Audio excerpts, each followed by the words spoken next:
petit chat. Là aujourd'hui on va faire un concept de vidéo particulier, oui je vous le promets, peut-être pas.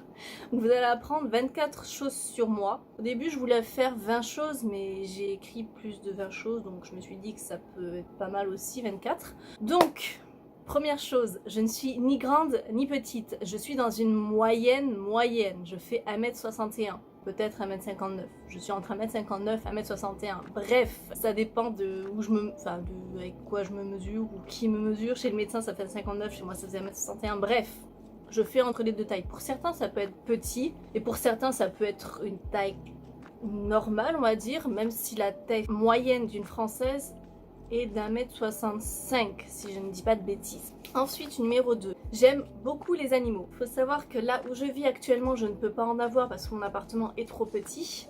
Mais en France, chez notre mère, nous avons un chien et 2 chats. Qui les photos apparaîtront là ou là en fonction d'où le monteur veut les mettre. Peut-être même là ou là. Bref. Et chez notre père, nous avons un chat, un vieux chat. Peut-être que la photo sera mise par là aussi. Ensuite, savoir que je vis à l'étranger. Je vis en Corée du Sud, à Séoul, depuis maintenant...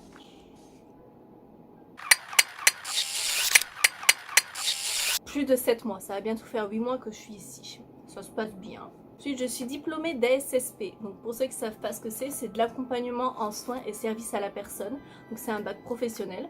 Savoir que j'ai eu mon BEP et mon bac. Et qu'en plus du bac, la même année, j'ai passé le CAP Petite Enfance, qui me donne un diplôme en plus. Pour savoir sur cette section, ça vous permet d'accéder au concours infirmier, même si pour ceux qui veulent se lancer là-dedans, à savoir que pour des secondes ASSP qui veulent aller en concours infirmier, si vous avez le niveau, passez en ST2S. Ça sera beaucoup plus simple d'accéder au concours infirmier en étant en ST2S qu'être en ASSP. Parce qu'en ASSP, on a de la biologie, on a de la microbio, on a des maths, etc. Mais en ST2S, comme ça va être du technologique, ça va être beaucoup plus poussé, donc beaucoup plus simple pour les concours infirmiers.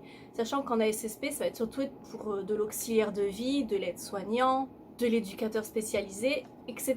Ça va être surtout être dans le social. Si vous voulez être dans le soin, il faut aller en ST2S. Bien que c'est possible en ASSP, il faudra redoubler d'efforts et être parmi les meilleurs. Voilà. Ensuite, je déteste avoir tort. Mais c'est insupportable. Même quand j'ai tort, il faut que j'ai raison. Et ça a insupporté mes amis en France et ma famille aussi d'ailleurs. Mais il faut absolument que j'ai raison. Tout le temps. Tout le temps. Même si je sais moi-même que j'ai tort. Mais non, non, non, il faut que j'ai raison. Tout le temps. Ensuite, je suis dyslexique et dysorthographique, mais il faut savoir que je n'ai jamais bénéficié d'un PAI. Pourquoi? Parce que j'étais vraiment dans la limite en fait. On va dire sur une échelle de 0 à 20, j'étais à 10,5. En gros, on va dire qu'à 10, j'aurais eu le PAI, à 10,5, tu l'as pas. Parce qu'apparemment, t'es pas assez... Comment dire? T'es dyslexique, mais t'es pas assez dyslexique. T'es dysorthographique, mais tu l'es pas assez. C'est-à-dire que moi, en cours, j'avais de gros problèmes en français. Quand on faisait au collège des dictées, si je me relisais, je mettais des fautes là où il n'y en avait pas. Je laissais les fautes de base et j'en rajoutais. Et au lycée, quand on se relisait avant de rendre nos copies, c'était pareil, je ne pouvais pas me relire pour les rédactions. Sinon, je rajoutais des fautes là où il n'y en avait pas. C'était insupportable. Vraiment, ma prof le savait. Donc elle savait que je me relisais pas, donc je rendais souvent mes copies assez vite. Mais si je me relisais, je mettais encore plus de fautes. Donc à quoi ça sert? Autant me taper un 8 et ne pas relire que me taper un 5 en relisant. Bah ouais, logique. Non, vous n'êtes pas d'accord? Bref. Et il faut savoir aussi que j'ai fait beaucoup d'années d'orthophoniste pour ça. J'ai aussi fait de la psychomotricienne, mais ça c'est quand j'étais petite parce que j'étais, comment dire, en maternelle ils disaient que j'étais un papillon. Genre je papillonnais dans la classe. Tous les enfants ils étaient, on va pas dire attentifs, mais ils écoutent à peu près la maîtresse et moi je papillonnais. J'étais une espèce à part. J'étais là mais en même temps j'étais pas là.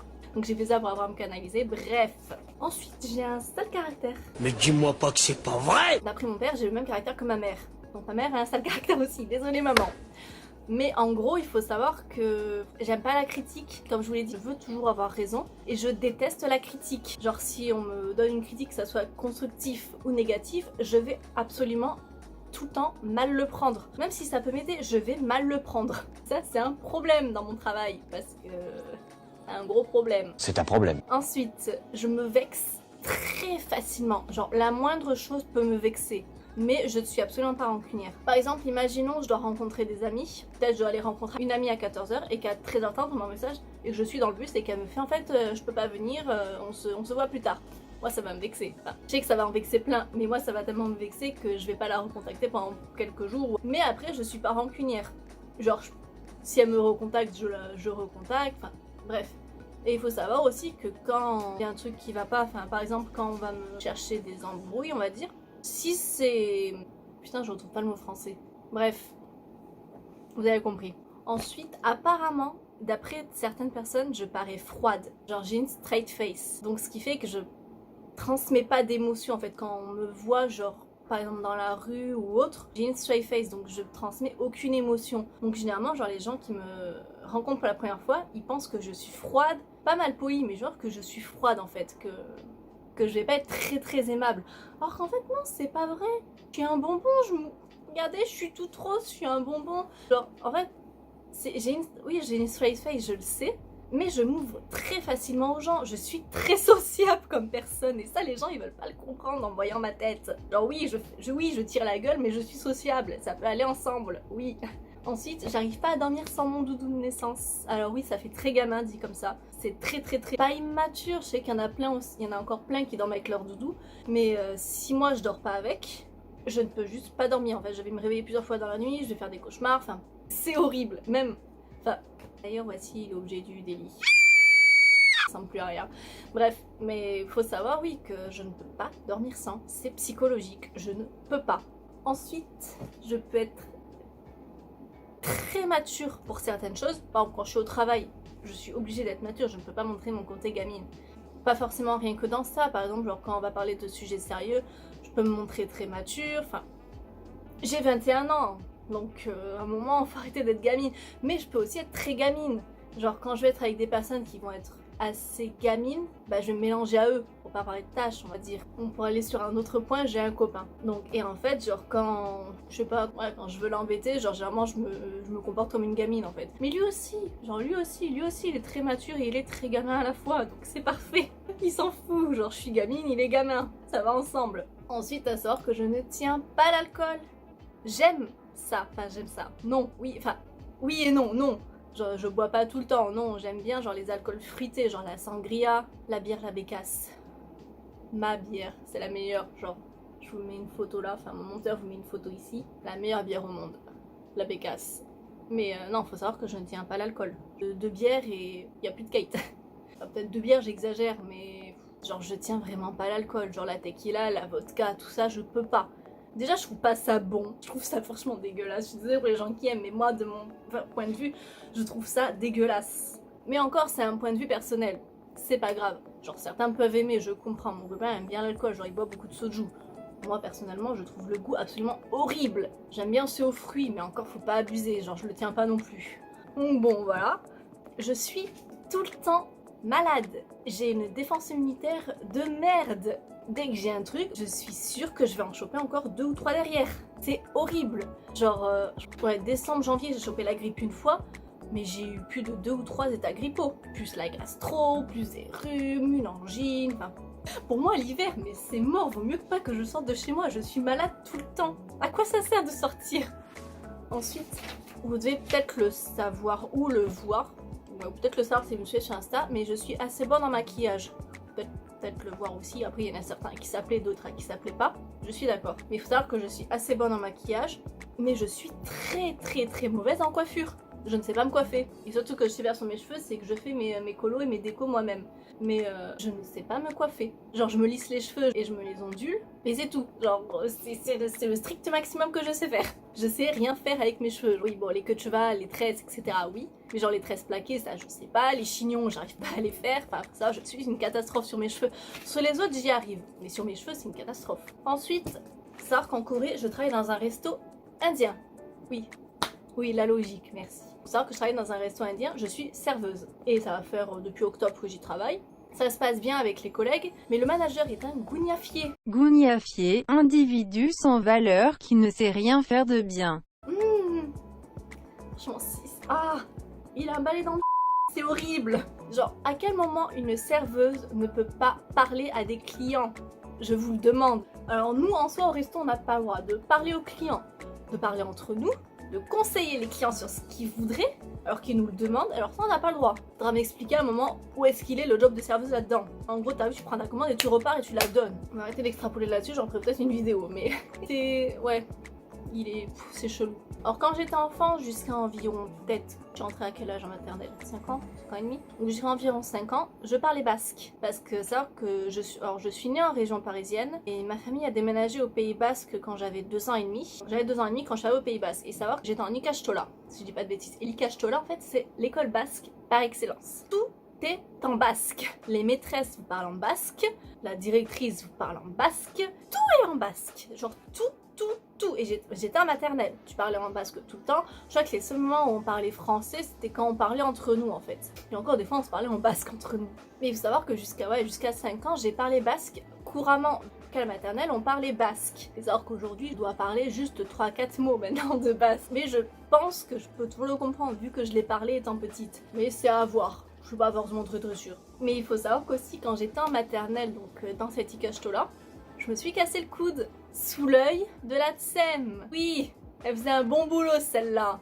En gros, faut savoir que, en fait, je me rappelle, en fait, on avait la cour extérieure et en fait, on avait des petits rebords de fenêtres. En fait, on avait la classe qui donnait sur la cour, mais on avait des petits rebords de fenêtres. Et en fait, nous, on s'amusait à monter, à passer sur les rebords. En fait, alors, faut savoir que c'était au début des années 2000, donc c'est pas forcément interdit. Enfin, interdit, je sais pas, mais genre c'était moins sécuritaire que maintenant, on va dire. Et en fait, genre, je me rappelle, on balançait les pots de Babybel sur les murs, donc à l'heure d'aujourd'hui, genre ça, tu fais ça, le gamin il se fait punir. Enfin, bref. Et en fait, genre, faut savoir que moi, quand on faisait ça, et en fait, à un moment, j'ai glissé et je suis tombée dans la classe. En fait, la fenêtre était ouverte et je suis tombée dans la classe quand la tsem faisait le ménage. Et je suis tombée sur mon coude et je me suis cassé le coude. Oui, le jour de l'anniversaire de mon papa. Yes. C'était une bonne rentrée. Je crois que j'avais 4 ans. Bref, souvenir de maternelle. Ensuite, je m'attache très vite. Mais très vite. Genre, on peut être amis depuis 1 mois, mais je vais t'aimer. Je t'aime. J'aime tout le monde. Bon, il y a aussi des gens que je déteste. Beaucoup de gens que je déteste. Mais aussi beaucoup de gens que j'aime. Je m'attache beaucoup trop vite. Alors oui, c'est un problème, oui et non. Genre, on va dire que moi, je suis en couple depuis quand même plusieurs mois. Ça va faire plus de 6 mois que je suis avec mon copain. C'est normal que je suis attachée à lui, bref. Mais on va dire qu'en amour, je m'attache assez vite aussi. Avec mon copain, enfin, je me suis attachée assez vite. Mais on va dire, je m'attache pas sur le fait genre de sortir avec un mec pendant 1 semaine et que je m'attache à lui, genre ça va être l'amour de ma vie. Non. Mais je m'attache beaucoup au niveau amitié. Genre si un ami à moi me fait une crasse, je vais en pleurer. Je vais en pleurer, mais à un point inimaginable. C'est horrible. Ensuite, j'aime Pokémon. Oui, j'aime Pokémon. Pokémon, c'est ma vie. Mon chéri qui me l'a gagné. Genre, mais j'aime beaucoup trop Pokémon. En arrivant ici, genre, enfin, pas en arrivant, mais quasiment. En septembre, octobre, j'ai acheté une 3DS ici pour jouer à Pokémon. Je m'achète des cartes Pokémon ici. Enfin, je m'achète. Non, c'est mon copain qui me les achète. Mais quand même, j'ai beaucoup de peluches Pokémon. Genre, je veux une Switch pour jouer à Pokémon. Vous voyez à quel point, genre, c'est... J'aime ça, j'aime. Ouais. Je suis une enfant. Mais c'est bien, Pokémon, c'est très bien. J'ai mis mon copain, il joue à Pokémon Go avec moi maintenant. Mais j'aime beaucoup trop ça. Ensuite, j'ai un très bon self-control. On va dire que quand on m'énerve, genre je garde beaucoup les choses pour moi. Je les garde beaucoup intérieurement. Mais une fois que j'explose, mais c'est la 3e guerre mondiale, ça part, mais en couille totale. Genre faites gaffe à vos culs en gros. Genre si un jour, et ça, mon pépé, genre, je pense pas qu'il va passer par là, mais j'ai un de mes meilleurs amis, genre sonne. Je crois que je l'ai baffé, ouais, je l'ai déjà baffé une fois. En fait, genre, de base, j'étais énervée. Et j'ai un ami, en fait, qui m'a encore plus énervée. Et mon pépé était à côté de moi, et en fait, genre, il s'est pris une claque. Pour rien. Mais pour rien. Pareil, je pense avoir déjà baffé un autre pote, mais je suis pas sûre. Tu me le diras, Karel, si je t'ai déjà baffé, mais je pense pas que je te l'ai fait. Mais faut savoir, non, quand je m'énerve, ça part en 3e guerre mondiale. Genre, c'est arrivé au lycée, parce que le lycée était assez compliqué pour moi, il faut savoir. De part parce que je suis différente. Que j'ai un style différent, photo de quand j'étais au lycée par là, voilà. Mais ouais, j'avais un style assez différent et dans ma section ça plaisait pas forcément, enfin les profs s'en foutaient, mais les meufs de ma classe, sachant qu'on était 35 filles et il n'y avait aucun garçon dans ma classe et ça leur plaisait pas forcément, donc elles avaient trouvé leur bouc émissaire, même s'ils me laissent pas faire. Mais j'ai une amie qui se laissait plus faire, bref on va pas rentrer dans les détails, mais un jour j'ai explosé. Ah, c'était amusant. Enfin, pas pour les autres. Mais oui, ils m'ont plus fait chier après ça. Mais ouais, non, vous pouvez m'énerver, tout le monde énerve quelqu'un, enfin. Mais il faut pas m'énerver au point que on arrive au point de non-retour où là j'explose. Non, vous allez tous en prendre pour votre grade. Mais tous. Ensuite, je suis un caméléon capillaire. Oui, voilà. J'ai eu les cheveux bleus, violets, blanc, blond platine, rose, lavande, lilas, vert, bleu. Je les ai eu noirs aussi à une époque. Blond pisse, on apprécie. Ensuite, je suis coulrophobe. Et pour ceux qui savent pas ce que c'est la phobie des clowns. Oui, mais j'adore les films d'horreur. Ouais, c'est cocasse. Et savoir que mon copain m'a obligé à aller voir ça à deux. Et il me fait, on va combattre la phobie par la phobie. Ah bah putain, son bras il a pas survécu pendant le film. En soi, le film fait pas vraiment peur. Enfin, il fait pas peur du tout même. C'est juste sur le clown. Je ne peux pas voir un clown. Que ce soit un clown genre d'horreur, bah, c'est logique qu'il fasse peur en fait, vu que c'est le personnage. Enfin, c'est dans le personnage. Même un clown genre de fête foraine. Un clown tout court en fait. Je ne peux pas. Ça me terrorise. Donc voilà, je suis coulrophobe. Et ensuite, je parle en dormant. Ouais. Pas forcément des phrases très claires. Quoique si une fois j'ai demandé où étaient mes clés quand j'étais en France. Bref, c'est pas grave ça. Mais ouais, je parle en dormant. Bon, mon copain ronfle donc ça le dérange pas forcément, il m'entend pas. Mais je sais que quand on était en France et que je dormais avec des potes après les soirées, genre j'ai une pote qui me réveille le matin, elle me fait meuf, et t'as parlé cette nuit. C'était insupportable. Je suis désolée Orlan, tout mon temps qui me le disait. Et donc voilà, on conclut les 24 choses sur moi. J'espère que la vidéo vous aura plu. Si jamais je trouve d'autres choses à rajouter, j'en ferai une deuxième vidéo. Bisous mes chatons, à plus tard.